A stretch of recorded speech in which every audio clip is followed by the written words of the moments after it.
Okay, so what happened today?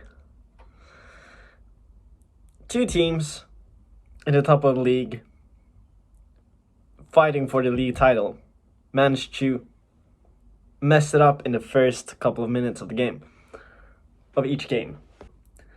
At one point, I sat there thinking, okay, so Liverpool is actually going to do this. Liverpool is actually going to get the title. And it was a weird moment because Aston Villa had just made a goal against Manchester City, which made it 2-0. And Liverpool was 1-1. And I believe that Liverpool had the capacity to score another goal. They have turned around games a lot this season.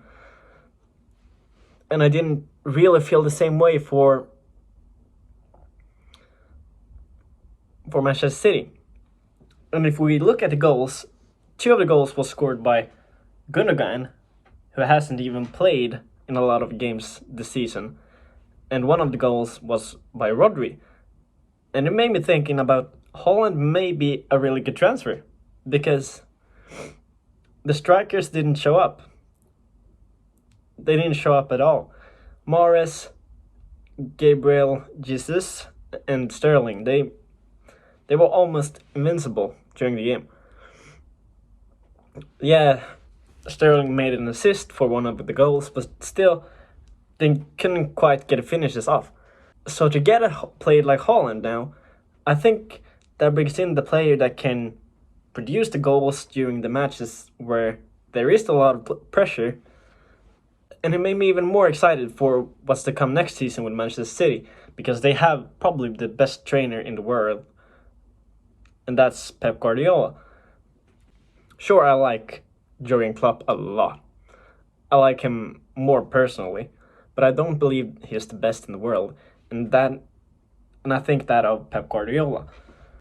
But both of these teams managed to turn the game around and won it in the end. And you can see by Salah's reaction to his goal that he thought he could have scored the goal that would lead him to the trophy. But that wasn't the case, unfortunately, for them. Because I sat there and watched the Chelsea game, because I'm a Chelsea supporter, and we scored 1-0. And I just sat there and found myself scrolling through my phone on TikTok and on Instagram. And then I realized when Manchester City made the 2-1 goal that I should just look at that instead, because it's a lot more interesting, even though I'm a Chelsea supporter. We still finished at third place, and we couldn't do much, to be honest. We were pretty much set there. We were pretty much set to finish the season at third. So I switched over to the Manchester City game, and I saw the energy, and when the 2-2 goal came, the stadium exploded, and it was a quite amazing moment.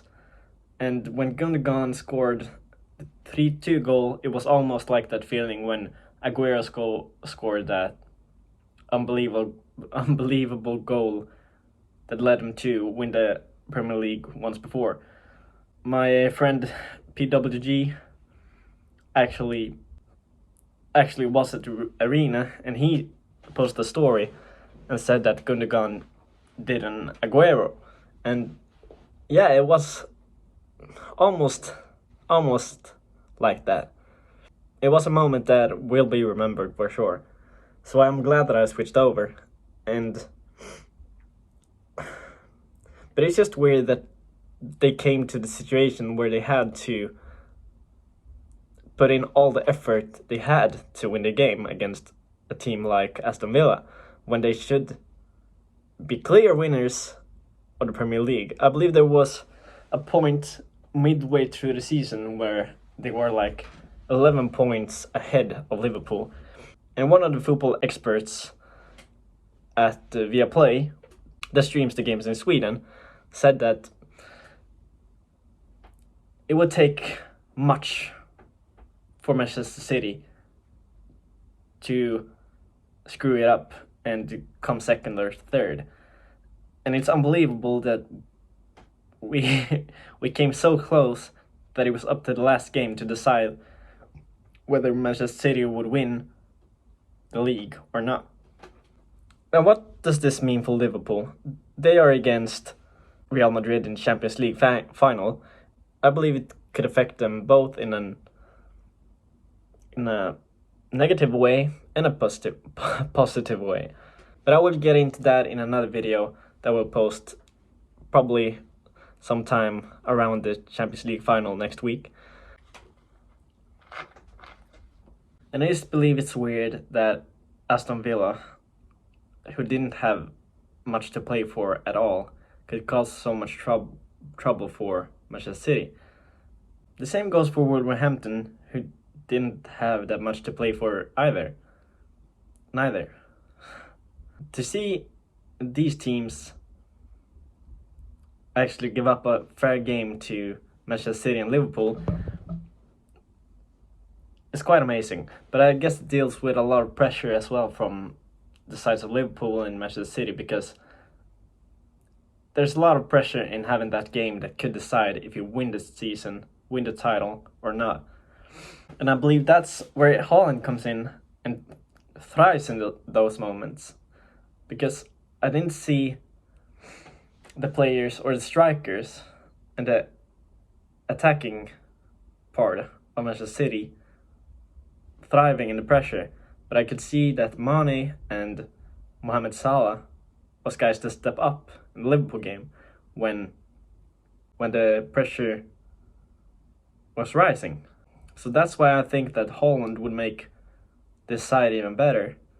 And I would want to take back that Mbappe to Real Madrid would be a better transfer than Manchester City to get Haaland. Because I said in the first video I made, I believe, that I thought that Mbappe would be better for Real Madrid than Haaland would be for Manchester City. But this game has really gotten me to think differently about the whole situation. And now Mbappe isn't even going to Real Madrid, and he stays for a lot of money in PSG. But what do you guys think about this last round of the Premier League? Do you think that Manchester City deserved to win? Do you think Liverpool deserved to win? What do you guys think? Let me know in the comments, and I'll see you in the next video. Boo!